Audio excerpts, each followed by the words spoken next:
আজকে আমরা পড়ব লেন্স। লেন্স ব্যাপারটা কি? লেন্স হচ্ছে, তোমরা এর আগে যে দর্পণ পড়েছো, কতকটা দর্পণের মতো আর পুরোটা নয়। যেমন ধরো দর্পণে আমরা দেখেছিলাম যে একটা যে কোনো গলীয় তল, তার সেই তলের যে কোনো একটা দিক পলিশ করা থাকে, যাতে করে আলোকরশ্মি একটা নির্দিষ্ট দিক দিয়ে এসে যখন ওই দর্পণের উপর পড়ছে তখন সেটা তার মধ্যে দিয়ে প্রতিষ্ঠিত হচ্ছে না, রাদার প্রতিফলিত হচ্ছে। লেন্সে আমরা কি করব? লেন্সে আমাদের দুটো গলীয় তল রয়েছে এবং এই গলীয় তল একটা সমসত্ব স্বচ্ছ প্রতিসারক মাধ্যমকে ঘিরে এই গলীয় তল দুটো রয়েছে। অর্থাৎ একটা স্বচ্ছ সমসত্ব প্রতিসারক মাধ্যম, যার দুটো গলীয় তল দ্বারা আবদ্ধ, অথবা কখনো কখনো একটা সমতল একটা গলীয় তল এরকম দ্বারা আবদ্ধ, এটাকেই বলা হচ্ছে লেন্স।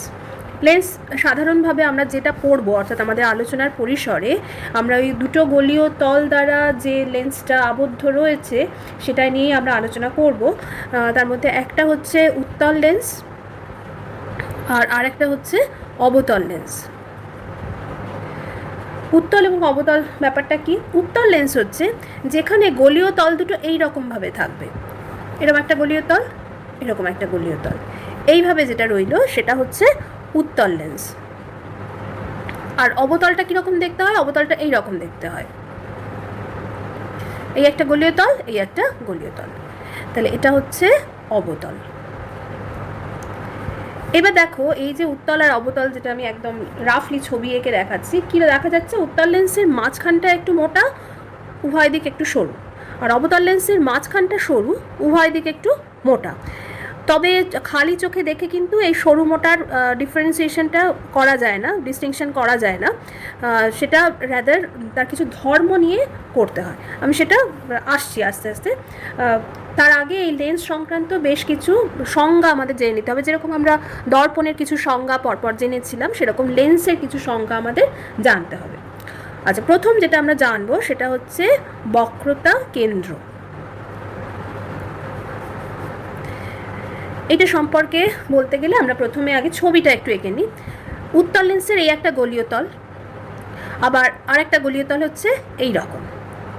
এবার ধরো এই যে গলীয় তল আমরা দেখতে পাচ্ছি, গলীয় তলটা তার মানে এটা নিশ্চয়ই একটা গোলকের অংশ। গোলকটাকে আমি ডটেড লাইন দিয়ে আঁকছি, এই গোলকের অংশ। আবার দেখো এই যে তলটা, এই তলটা হচ্ছে এই গোলকের অংশ। তাহলে এই যে দুটো গোলক, তার তো কেন্দ্র আছে, সেই কেন্দ্র দুটোকেই আমরা বলবো হচ্ছে লেন্সের বক্রতা কেন্দ্র। অর্থাৎ লেন্সের যে তলটার কথা বলছো, এই তলের বক্রতা কেন্দ্র হচ্ছে এটা, এই তলের বক্রতা কেন্দ্র হচ্ছে এইটা। অর্থাৎ যে বিন্দুটাকে কেন্দ্র করে এই গোলকটা অঙ্কন করা যাচ্ছে, তারই তো অংশ এই তল দুটো। সুতরাং এই তলের বক্রতা কেন্দ্র হচ্ছে এই বিন্দুটি এবং এই তলের বক্রতা কেন্দ্র হচ্ছে এই বিন্দুটি। আমি একটাকে C1 বলছি আর একটাকে C2 বলছি। একই রকমভাবে যদি আমরা একটা অবতল দর্পণের, এটা গেল আমাদের উত্তলের কথা, উত্তলের বক্রতা কেন্দ্রের কথা। অবতলেরটা আমরা যদি কনসিডার করি, এই হচ্ছে অবতল। তাহলে অবতলের ক্ষেত্রে দেখো এই যে এই তলটা, এটা একটা এই গোলকের অংশ, তার এটা কেন্দ্র, আর এই তলটা এই গোলকের অংশ, এটা তার কেন্দ্র। একই রকমভাবে আমি C1 C2 দুটো নাম দিচ্ছি। তাহলে এটা হচ্ছে অবতল লেন্সের বক্রতা কেন্দ্র। তাহলে C1 এবং C2 এই দুটো হচ্ছে উত্তল এবং অবতল লেন্সের বক্রতা কেন্দ্র। আশা করি বুঝতে পেরেছ। নেক্সট আমরা আসছি প্রধান অক্ষ। প্রধান অক্ষ কি? আমরা এর আগে যে ছবিটা এঁকেছিলাম তাতে করে বক্রতা কেন্দ্র দুটোকে আমরা লোকেট করেছিলাম, যে এটা উত্তলের ক্ষেত্রে বক্রতা কেন্দ্র দুটো এবং এটা অবতলের ক্ষেত্রে বক্রতা কেন্দ্র দুটো। সরাসরি বক্রতা কেন্দ্রকে তুমি একটা সরল রেখা দিয়ে যদি যোগ করো, তাহলে সেটাই হয়ে যাচ্ছে এই লেন্সের প্রধান অক্ষ। তাহলে C1 C2 যে সরল রেখাটা আমরা পাচ্ছি, সেটাই হচ্ছে প্রধান অক্ষ দুটো লেন্সের ক্ষেত্রেই। এখানেও C1 C2, এখানেও কিন্তু C1 C2। এবার আমরা দেখব আলোক কেন্দ্র কি। আলোক কেন্দ্র লেন্সের একটা খুব ইম্পর্ট্যান্ট ফিচার। প্রথমে একটু উত্তল লেন্সের ক্ষেত্রে দেখে নিই। এই হচ্ছে উত্তল লেন্সের ছবি, তার মধ্যে আমি প্রধান অক্ষটা টেনে দিলাম। আমি ধরো প্রধান অক্ষকে P1 P2 এটা দিয়ে ডিনোট করছি। এবার এর মধ্যে দিয়ে একটু আলোর প্রতিসরণের গতিপথটা একটু দেখে নেব। ধরো একটা তির্যকভাবে আলোকরশ্মি আসছে লেন্সের ওপর, তাহলে প্রথম বায়ু মাধ্যম থেকে সেটা কাচ মাধ্যমে ঢুকছে, তাহলে এটার একটু গতিপথের পরিবর্তন হবে। এবার গতিপথের পরিবর্তন হয়ে সেটা অপর পৃষ্ঠে এসে যখন পড়লো, তখন সেটা সেখান থেকে আবার বায়ু মাধ্যমে যখন প্রতিষ্ঠিত হচ্ছে এই পথ ধরে প্রতিষ্ঠিত হয়ে গেল।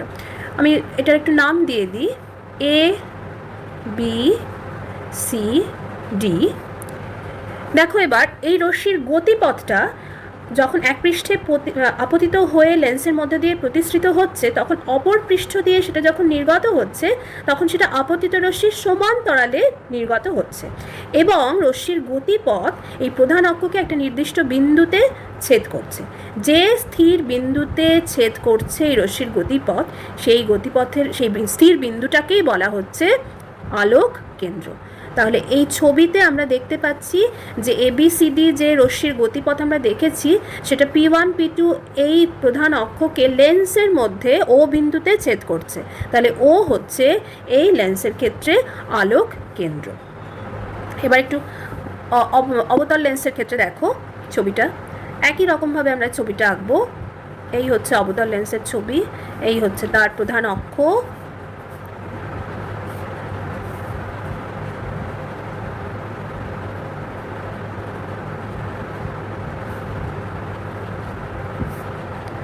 একই রকম আমরা নাম দিলাম, ও বিন্দুতে ছেদ করছে, সুতরাং এটাকে আমরা বলছি ও বিন্দুটাকে আলোক কেন্দ্র। তার মানে আলোক কেন্দ্র হচ্ছে সেই বিন্দু প্রধান অক্ষের উপর এবং লেন্সের মধ্যে যেখানে আপতিত রশ্মি যখন লেন্সের একটা পৃষ্ঠের উপরে আপতিত হয়ে লেন্সের মধ্যে দিয়ে প্রতিষ্ঠিত হবার পর অপর পৃষ্ঠ দিয়ে যখন আপতিত রশ্মির সমান্তরালে নির্গত হচ্ছে, তখন সেই নির্দিষ্ট প্রধান অক্ষের উপর থাকা স্থির বিন্দুটাকে আমরা বলছি আলোক কেন্দ্র। এবার আলোক কেন্দ্র কি সব ক্ষেত্রে এরকম সরাসরি সমান্তরালভাবেই নির্গত হবে? সমান্তরালভাবে নির্গত হবে, পাতলা লেন্স হলে সরাসরি নির্গত হবে। সেই ছবিটাও কীরকম হবে একটু দেখে নাও। আমি এখানে তোমাদের আরেকটা জিনিস একটু বলে দিই, প্রধান ছেদটা আমরা এখানে আঁকি দিই, এটা আমি একটু এঁকে দিচ্ছি প্রধান অক্ষের মধ্যে দিয়ে। লেন্স যখনই আঁকবে তখন এইরকম একটা প্রধান ছেদ এঁকে নেবে, তাহলে তোমাদের আলোক কেন্দ্রকে লোকেট করতে সুবিধা হবে। পাতলা যদি উত্তল লেন্স এবং অবতল লেন্স হয়, তাহলে সেখানে ছবিটা হবে এই রকম। একটু ছোট করে আঁকছি আমি। তাহলে সরাসরি রশ্মি এই আলোক কেন্দ্রের মধ্যে দিয়ে যাবে এবং সরাসরি বেরিয়ে যাবে।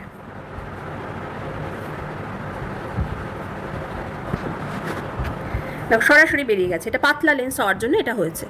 আর আরেকটা আমি অবতলের ক্ষেত্রে আঁকছি। এক্ষেত্রেও আলোক রশ্মি আসবে, এসে সরাসরি আলোক কেন্দ্রের মধ্যে দিয়ে যখন যাবে, কোনো রকম চ্যুতি ছাড়া যেদিকে যাচ্ছিল সেদিকেই যেতে থাকবে। তাহলে এখানে বোঝা যাচ্ছে যে জিনিসটা, সেটা হচ্ছে আলোক কেন্দ্রের মধ্যে দিয়ে যে রশ্মি বেরোচ্ছে তার গতিপথের কোনো রকম চ্যুতি হচ্ছে না। তার গতিপথে যেটা হচ্ছে সেটা হচ্ছে পার্শ্বীয় সরণ ঘটছে। সেটা এটার ক্ষেত্রেও সত্যি, এটার ক্ষেত্রে দেখো পার্শ্বীয় সরণ ঘটেছে, রশ্মির গতিপথের কিন্তু কোনো রকম পরিবর্তন ঘটেনি, কারণ এটা দুটোই সমান্তরাল। আপতিত রশ্মি এবং প্রতিষ্ঠিত রশ্মি সমান্তরালভাবে আপতিত হচ্ছে এবং নির্গত হচ্ছে যথাক্রমে। আর এক্ষেত্রে তো বোঝাই যাচ্ছে যে যে পথে আসছিল সেই পথেই সরাসরি চলে যাচ্ছে, কোনো রকম ডেভিয়েশন ছাড়া। এবার আমরা আসছি উত্তল লেন্সের ফোকাস বিন্দু নিয়ে আলোচনায়। উত্তল লেন্সের ফোকাস আসলে দুটো, আমরা দুটোই এখানে এঁকে দেখব যে কোনটাকে কি বলে। প্রথম, যদি উত্তল লেন্স, এই হচ্ছে আমাদের উত্তল লেন্স, এই প্রধান ছেদ, আমরা আগেই প্রধান অক্ষটা এখানে এঁকে নেব। আমি যে যে স্টেপ অনুযায়ী ছবিগুলো আঁকছি তোমরা চেষ্টা করবে সেই অনুযায়ী করতে, তাহলে কোনো অসুবিধা হবে না আশা করি।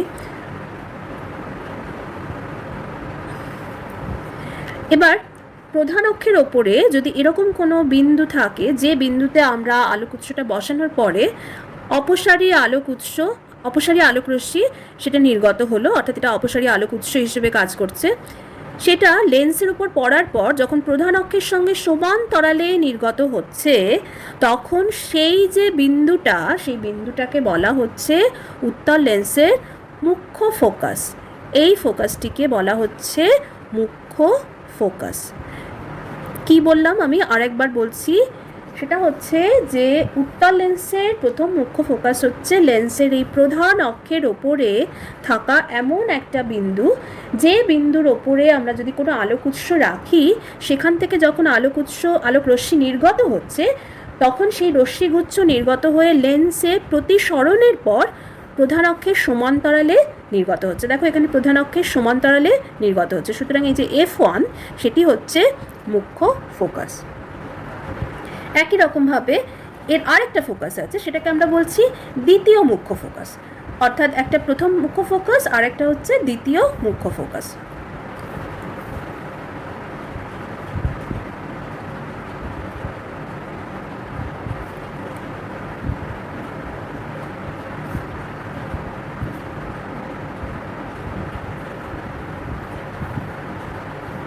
এখানে দেখো, যদি এই প্রধান অক্ষের সমান্তরালে আলোক রশ্মি এসে লেন্সের উপরে আপতিত হয়, তাহলে প্রতিসরণের পর প্রধান অক্ষের উপরে তারা একটা নির্দিষ্ট বিন্দুতে মিলিত হবে।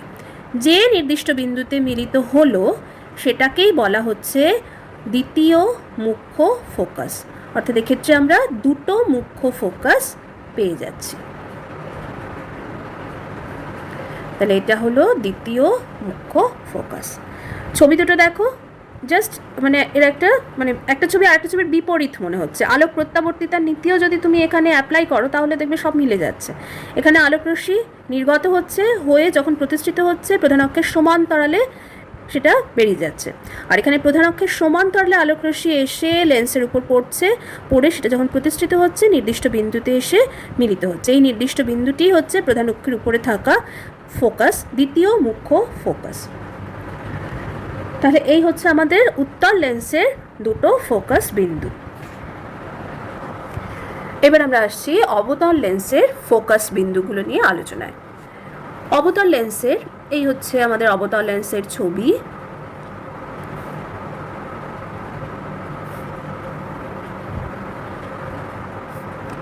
অবতল লেন্সের ওপরে যখন কিছু অভিসারী আলোক রশ্মি গুচ্ছ আপতিত হয়, অভিসারী আলোক রশ্মি গুচ্ছ আশা করি তোমাদের মনে আছে। অভিসারী অপসারী এগুলো নিয়ে আমি সবই ডিটেল প্রথম বলেছিলাম। অভিসারী হচ্ছে যে রশ্মিগুলো এসে পড়বে তাদের মধ্যেকার দূরত্ব যদি ক্রমশ কমতে থাকে তখন সেটা হচ্ছে অভিসারী আলোক রশ্মি গুচ্ছ। আর অপসারী হচ্ছে যখন আলোক রশ্মি গুচ্ছ আসছে এবং তাদের মধ্যে দূরত্ব ক্রমশ বেড়ে যাচ্ছে, সেটা হচ্ছে অপসারী, যেটা এর আগের ছবিতে দেখালাম। আর সমান্তরাল আলোক রশ্মি গুচ্ছ তোমরা জানো, যে ক্ষেত্রে আলোক রশ্মি দুটোর মধ্যে পারস্পরিক দূরত্ব কখনোই বাড়ছে না বা কমছে না, অপরিবর্তিত থাকছে। তাহলে এখানে আমরা দেখতে পাচ্ছি অভিসারী আলোক রশ্মি গুচ্ছ এসে অবতল লেন্সের উপরে আপতিত হচ্ছে, এবং অবতল লেন্সের উপর আপতিত হয়ে যখন সেটা প্রতিষ্ঠিত হচ্ছে তখন সেটা প্রধান অক্ষের সমান্তরালে নির্গত হয়ে যাচ্ছে। এই অবস্থায় যদি লেন্সটা না থাকতো তাহলে এই রশ্মি এসে যেখানে মিলিত হতো, কোথায় মিলিত হতো? এই বিন্দুটাতে মিলিত হতো। এই বিন্দুটাকেই বলা হচ্ছে অবতল লেন্সের মুখ্য ফোকাস। তাহলে এটা হচ্ছে অবতল লেন্সের মুখ্য ফোকাস। কি বললাম না, অবতল লেন্সের প্রথম মুখ্য ফোকাস হচ্ছে লেন্সের প্রধান অক্ষের ওপর অবস্থিত এমন একটা স্থির বিন্দু, যার দিকে আগত অভিসারী আলোক রশ্মি গুচ্ছ লেন্সে প্রতিসরণের পর প্রধান অক্ষের সমান্তরালে নির্গত হচ্ছে। তাহলে এটা হচ্ছে প্রথম মুখ্য ফোকাস। আচ্ছা, অবতল লেন্সের দ্বিতীয় মুখ্য ফোকাস কোনটা হবে? অবতল লেন্সের দ্বিতীয় মুখ্য ফোকাস আমরা আবার ছবিটা এঁকে নিই। তোমরা এর আগে যদি আন্দাজ করতে পারো তাহলে হয়তো করতে পারছো যে এর বিপরীত যে ছবিটা সেটাই হচ্ছে এর দ্বিতীয় মুখ্য ফোকাস। এই হচ্ছে আমাদের অবতল লেন্স, এই হচ্ছে প্রধান অক্ষ। আচ্ছা, প্রধান অক্ষটার নাম দিয়ে দিয়ে একটু প্রতি ক্ষেত্রেই নাম দেওয়া উচিত, এখানে আলোক কেন্দ্রের নাম দেওয়াটা উচিত। আচ্ছা, এবার এখানে প্রধান অক্ষের সমান্তরালে আলোক রশ্মি গুচ্ছ আসছে। আমি যে কোনো দুটো আলোক রশ্মি নিয়ে দেখাচ্ছি যাতে ক্লামজি না হয় ছবিটা এবং তোমাদের বুঝতে সুবিধা হয়। এবং এটা যখন প্রতিষ্ঠিত হচ্ছে তখন সেটা অপসারী আলোক রশ্মি গুচ্ছে পরিণত হচ্ছে। এই অপসারী আলোক রশ্মি গুচ্ছকে পেছন দিকে বর্ধিত তুমি যদি করো তাহলে এটা প্রধান অক্ষকে নির্দিষ্ট একটা বিন্দুতে এসে ছেদ করবে। এই যে নির্দিষ্ট বিন্দুতে ছেদ করছে বা মনে হচ্ছে যেন এই অপসারী আলোক রশ্মি গুচ্ছ এই বিন্দু থেকে বেরিয়ে আসছে, আপাতভাবে মনে হচ্ছে অপসৃত হচ্ছে এই বিন্দুটা থেকে, এই বিন্দুটার নাম দিলাম আমরা F2। F2ই হচ্ছে দ্বিতীয় মুখ্য ফোকাস। কার ক্ষেত্রে? অবতল লেন্সের ক্ষেত্রে। তাহলে আমরা পেয়ে গেলাম একটা মুখ্য ফোকাস, প্রথম মুখ্য ফোকাস, আর একটা পেলাম দ্বিতীয় মুখ্য ফোকাস। দ্বিতীয় মুখ্য ফোকাসটা আরেকবার বলে দিই। সমান্তরাল আলোকরশ্মি গুচ্ছ অবতল লেন্সের প্রধান অক্ষের সমান্তরালে এসে লেন্সে আপতিত হলো এবং তারপর প্রতিসরণের পর প্রধান অক্ষের উপর যে নির্দিষ্ট বিন্দু থেকে অপসৃত হচ্ছে বলে মনে হয়, কারণ অপসারী রশ্মিগুচ্ছ তৈরি হয়েছে, মনে হচ্ছে যেন এরা এই বিন্দু থেকে অপসৃত হচ্ছে, এই বিন্দুটিকে আমরা বলবো প্রধান অক্ষের উপর থাকা লেন্সের দ্বিতীয় মুখ্য ফোকাস। এখানে একটা কথা বলে নেওয়া ভালো, সেটা হচ্ছে আমরা সাধারণভাবে কিন্তু এই প্রথম মুখ্য ফোকাস, দ্বিতীয় মুখ্য ফোকাস এত কথা বলবো না। যখন আমরা এই ছবি আঁকবো, বিশেষ করে প্রতিবিম্ব, লেন্স দ্বারা প্রতিবিম্বের ছবি আঁকবো, লেন্স দ্বারা গঠিত প্রতিবিম্বের ছবি আঁকবো, তখন কিন্তু আমরা মুখ্য ফোকাস বলতে বোঝাবো দ্বিতীয় মুখ্য ফোকাসকে। অর্থাৎ এর ক্ষেত্রে এই মুখ্য ফোকাসটিকে এবং উত্তল লেন্সের ক্ষেত্রে তোমাদের যদি মনে থাকে তাহলে হচ্ছে এই ছবিতে যে মুখ্য ফোকাস আমরা দেখিয়েছি, এই মুখ্য ফোকাসকে আমরা মিন করছি। এবার আমরা একটু জেনে নিই উত্তল লেন্সের অভিসারী ক্রিয়া মানে আমরা কি বুঝতে পারি। উত্তল লেন্সের অভিসারী ক্রিয়া হচ্ছে, আমরা এক্ষুনি যে ছবিটা দেখেছি যে উত্তল লেন্সের ওপরে এই হচ্ছে উত্তল লেন্স, প্রধান অক্ষ, আলোক কেন্দ্র, প্রধান অক্ষের সমান্তরালে যখন আলোকরশ্মি আসছে তখন সেটা প্রতিসরণের পর নির্দিষ্টভাবে বেঁকে গিয়ে প্রধান অক্ষের উপরে থাকা একটা নির্দিষ্ট বিন্দুতে মিলিত হচ্ছে। অর্থাৎ আলোকরশ্মি যা সমান্তরাল ছিল, প্রতিসরণের পর সেটা অভিসারী আলোকরশ্মিগুচ্ছে পরিণত হয়েছে। শুধু তাই নয়, নির্দিষ্ট বিন্দুতে এসে মিলিত হয়েছে। যেহেতু একটা সমান্তরাল রশ্মিগুচ্ছকে এই লেন্সের মাধ্যমে প্রতিসরণের ফলে অভিসারী রশ্মিগুচ্ছে পরিণত হতে দেখছি, তাই উত্তল লেন্সকে আমরা বলবো অভিসারী লেন্স। এবং তোমাদের আগে যখন বলেছিলাম যে উত্তল লেন্সের সংজ্ঞা হিসেবে কি দেবে, তখন কিন্তু এই অভিসারী লেন্সে আমরা যে ধর্মটা দেখছি, এটাই উত্তল লেন্সকে চেনবার সব থেকে ভালো উপায়। অর্থাৎ সমান্তরাল আলোকরশ্মিগুচ্ছ এসে মিলিত হয়ে সেটা অভিসারী রশ্মিগুচ্ছে পরিণত হচ্ছে। এবার এটা কি হচ্ছে, কেন হচ্ছে, সে সম্পর্কে আমি পরে আসছি। এবার অবতল লেন্সের অপসারী ক্রিয়াটা একটু দেখিয়ে নিই। অবতল লেন্সের অপসারী ক্রিয়া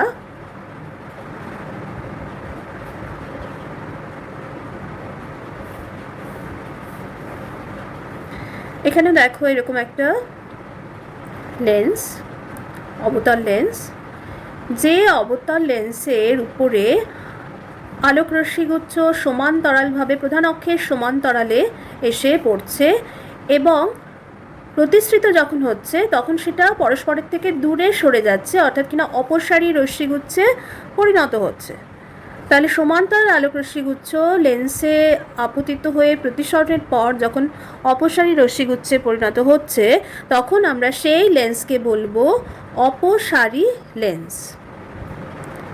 অপসারী লেন্স। এবং আমরা অবতল লেন্সের সংজ্ঞায় এই ধর্মটাকেই উল্লেখ করতে পারি, অর্থাৎ যে লেন্সে সমান্তরাল আলোকরশ্মিগুচ্ছ এসে আপতিত হবার পর প্রতিসরণের পর অপসারী আলোকরশ্মিগুচ্ছে পরিণত হচ্ছে, সেই লেন্সকে আমরা বলবো অবতল লেন্স বা অপসারী লেন্স। এবার এটা কেন হচ্ছে, কেন একটা লেন্সে অভিসারী রশ্মিগুচ্ছ পরিণত হওয়া আমরা দেখতে পাচ্ছি, অন্যটাতে কেন অপসারী রশ্মিগুচ্ছে পরিণত হওয়ার ছবি আমরা দেখতে পাচ্ছি, এটা একটুখানি আলোচনা করতে হবে। এই অভিসারী ক্রিয়ার ব্যাখ্যা দেওয়ার আগে আমি প্রিজমের কথাটা তোমাদের একবার মনে করিয়ে দিই। প্রিজম, যেটা তোমরা এর আগে আলোচনায় উঠে এসেছে, তখন আমরা কি দেখেছিলাম যে আলোকরশ্মি এসে প্রিজমের উপর পড়ছে, পরে দুটো পৃষ্ঠে দুটো প্রতিসারক তলের মধ্যে দিয়ে যখন প্রতিষ্ঠিত হচ্ছে, প্রথম প্রতিসারক তলে প্রতিষ্ঠিত হলো, হয়ে দ্বিতীয় প্রতিসারক তলে যখন এলো, তারপরে সেখান থেকে আবার প্রতিসরণ হচ্ছে, অর্থাৎ দুবার প্রতিসরণ হচ্ছে। এবং এই প্রতিসরণ হওয়ার ফলে দেখা যাচ্ছে যে আলটিমেটলি আলোকরশ্মি যেটা নির্গত হলো সেটা কিন্তু এই প্রিজমের ভূমির দিকে বেঁকে গেল। এইটা ছিল আমাদের মূল ফিচার, যে ভূমির দিকে বেঁকে গেল। অর্থাৎ চ্যুতি হলো। আমরা এর আগে দেখেছি চ্যুতির সমস্ত এক্সপ্রেশনও আমরা কিন্তু পেয়েছি সেখানে। তাহলে আলোকরশ্মি আসছে, নির্দিষ্ট কোণে আপতিত হচ্ছে, হয়ে অপর পৃষ্ঠ থেকে যখন নির্গত হচ্ছে তখন সেটা ভূমির দিকে বেঁকে যাচ্ছে। এই ব্যাপারটাই আমরা দেখব যে উত্তল লেন্সের অভিসারী ক্রিয়াতে। এই হচ্ছে ধরো উত্তল লেন্স। আমরা উত্তল লেন্সকে যদি এবার প্রধান অক্ষ বরাবর দুটো অংশে বিভক্ত করে দেখাই, এই হচ্ছে আমাদের পুরো ছবিটা। আশা করি দেখতে অসুবিধা হচ্ছে না, মাঝে মাঝে একটু কেটে কেটে যায়, বুঝতে পারি তোমাদের হয়তো অসুবিধা হয়, একটু অ্যাডজাস্ট করো, খুবই লিমিটেশনের মধ্যে আমাদের পড়াতে হচ্ছে। যাই হোক, এখানে আমরা যদি একটা প্রিজম কল্পনা করি, দেখো এখানে একটা এরকম প্রিজম কল্পনা করলাম, আর এর সঙ্গে এর এই বেসের সঙ্গে আরেকটা প্রিজম উল্টোভাবে রাখা যদি কল্পনা করি, তাহলে এবার ধরো আলোকরশ্মি আসছে, এসে পড়ছে, এসে পড়লে এবার কোথায় যাবে? ভূমির দিকে বেঁকে যাচ্ছে। এক্ষেত্রে এই যে উল্টানো প্রিজমটা দেখতে পাচ্ছ, এক্ষেত্রেও আলোকরশ্মি এলো, এসে প্রতিষ্ঠিত হওয়ার পর বেঁকে গিয়ে কোথায় গেল? ভূমির দিকে বেঁকে গেল। তাহলে আলটিমেটলি আমরা যখন পুরো ছবিটা দেখছি তখন কি হচ্ছে? সমান্তর আলোকরশ্মিগুচ্ছ প্রতিসরণের পর দেখা যাচ্ছে যে সেটা ভূমির দিকে, সেটা আলটিমেটলি অভিসারী রশ্মিগুচ্ছে পরিণত হচ্ছে। এটা খুব মানে খুব সরলভাবে আমি দেখাচ্ছি। আর এমনিতে এছাড়াও তোমরা আরও অনেক রকমের ব্যাখ্যা দেখতে পাবে, প্রায় এরকমই। সেটা হচ্ছে এরকম যে একটা লেন্স, একটা উত্তল লেন্স, সেটা অনেকগুলো এরকম প্রিজমের সমন্বয়ে গঠিত, এরকম প্রিজম, এরকম প্রিজম, এবং এগুলো দেখো সমস্ত মাথা কাটা প্রিজম, শুধু ওপরেরটাই পুরো প্রিজম রয়েছে, বাকি এগুলো সবই হচ্ছে মাথা কাটা প্রিজম, এবং সবই কিন্তু এরকম বেসের ওপরে উল্টো দিক করে লাগানো রয়েছে। এখানেও আমরা যেরকম দুটো রশ্মি দিয়ে আমি দেখালাম বোঝার সুবিধার জন্য, এখানেও সেরকম আমরা যদি অনেকগুলো রশ্মির কথা ভাবি তাহলে কিন্তু ব্যাপারটা একই রকম দাঁড়াবে। অর্থাৎ এখানেও দেখো রশ্মিটা এসে পড়লো, পড়ে কোন দিকে যাবে? সেটা তলদেশের দিকে বেঁকে যাবে। এখানেও এসে পড়লো, কোথায় যাবে? তলদেশের দিকে বেঁকে যাচ্ছে।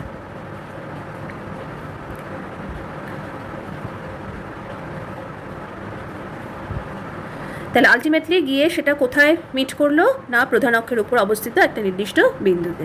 এখানে যত অক্ষ থেকে দূরত্ব বেড়েছে তত কিন্তু চ্যুতির পরিমাণ বেড়ে গেছে। দেখো এখানে এই রশ্মিটার চ্যুতির পরিমাণ সব থেকে বেশি, কিন্তু প্রধান অক্ষের কাছাকাছি যে রশ্মিগুলো তার চ্যুতির পরিমাণ কিন্তু এত বেশি নয়। ফলে চ্যুতিটা প্রধান অক্ষের সঙ্গে দূরত্ব বাড়ার সঙ্গে সঙ্গে বাড়তে থাকে। ফলে প্রতিষ্ঠিত রশ্মিগুলো কী হবে? প্রধান অক্ষের কাছে চলে আসবে। এর ফলে প্রতিষ্ঠিত রশ্মিগুলো অভিসারী হয়ে যাচ্ছে, তো পরস্পরের কাছে চলে আসছে এবং প্রধান অক্ষের উপর অবস্থিত একটা নির্দিষ্ট বিন্দুতে মিলিত হচ্ছে। এই ঘটনাটাই হচ্ছে অভিসারী ক্রিয়া, এবং সেই জন্য উত্তল লেন্সকে অভিসারী লেন্স বলা হচ্ছে। এবার অপসারী ক্রিয়ার ব্যাখ্যায় আসি। দেখো প্রথম আমি আবার দুটো প্রিজম দিয়ে দেখাবো।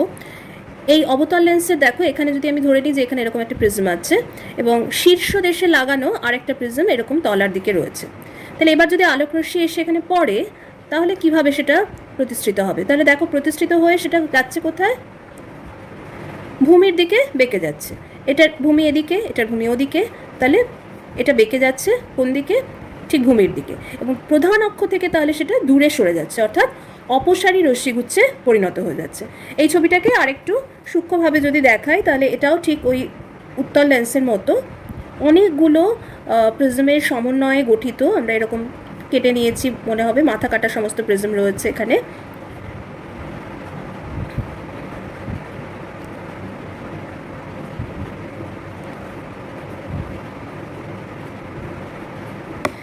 দেখো এখানে অনেকগুলো প্রিজমের আমরা সেট দেখাচ্ছি। তাহলে এই প্রিজমগুলো কিভাবে রয়েছে? না শীর্ষ দেশের সঙ্গে লাগোয়া রয়েছে। এই শীর্ষ দেশের সঙ্গে এই প্রিজমের শীর্ষ দেশ লাগোয়া অবস্থায় রয়েছে, অর্থাৎ ভূমিগুলো রয়েছে সব উল্টো দিকে। আর আগেরটাতে কী ছিল? আগেরটাতে ছিল ভূমির সঙ্গে ভূমি আটকানো ছিল, অর্থাৎ শীর্ষ দেশগুলো অপোজিটে ছিল। তাহলে এবার যদি আলোকরশ্মি এসে এখানে পড়ে, আমি অনেকগুলো আলোকরশ্মি দেখাচ্ছি, তাহলে কী হবে? সেটা যখন সেটা প্রতিষ্ঠিত হবে তখন সেটা এরকম ভূমির দিকে বেঁকে যাবে। নিচেও দেখো যখন এরকম প্রতিষ্ঠিত হচ্ছে, এসে পড়ছে, এসে প্রতিষ্ঠিত হচ্ছে, তখন সেটা ভূমির দিকে বেঁকে যাচ্ছে। তাহলে ভূমির দিকে বেঁকে গেলে প্রধান অক্ষ থেকে এটা দূরে সরে যাচ্ছে। যত প্রধান অক্ষ থেকে দূরত্ব বাড়ছে দেখো চ্যুতি কিন্তু বেড়ে যাচ্ছে। তাহলে প্রধান অক্ষ থেকে ক্রমশ দূরে সরে গেলে সমান্তরাল রশ্মিগুচ্ছ সেটা অপসারী রশ্মিগুচ্ছে পরিণত হচ্ছে, এবং এই অপসারী রশ্মিগুচ্ছ মনে হচ্ছে যেন নির্দিষ্ট কোনো একটা বিন্দু থেকে অপসৃত হচ্ছে, যেটা কিনা প্রধান অক্ষের উপরে রয়েছে। এটা তোমাদের এর আগে আমি ছবিতে দেখিয়েছি, এটা খুব রাফলি এঁকেছি। সেই ফোকাস বিন্দুটাই হচ্ছে অবতল লেন্সের ক্ষেত্রে দ্বিতীয় মুখ্য ফোকাস। এবং এইভাবেই কিন্তু আমরা দেখতে পাচ্ছি যে অবতল লেন্সটা একটা অপসারী লেন্স হিসেবে কাজ করছে এবং এই ক্রিয়াটাকে বলা হচ্ছে অপসারী ক্রিয়া। তাহলে আমরা দুটো ক্ষেত্রেই দেখতে পেলাম প্রিজমের যে ব্যাখ্যা, প্রিজমে আলোকরশ্মির প্রতিসরণের যে গতিপথ, সেটা দিয়ে কিন্তু আমরা উত্তল এবং অবতল দুটো লেন্সেরই অভিসারী এবং অপসারী ক্রিয়া যথাক্রমে আমরা ব্যাখ্যা করতে পারছি।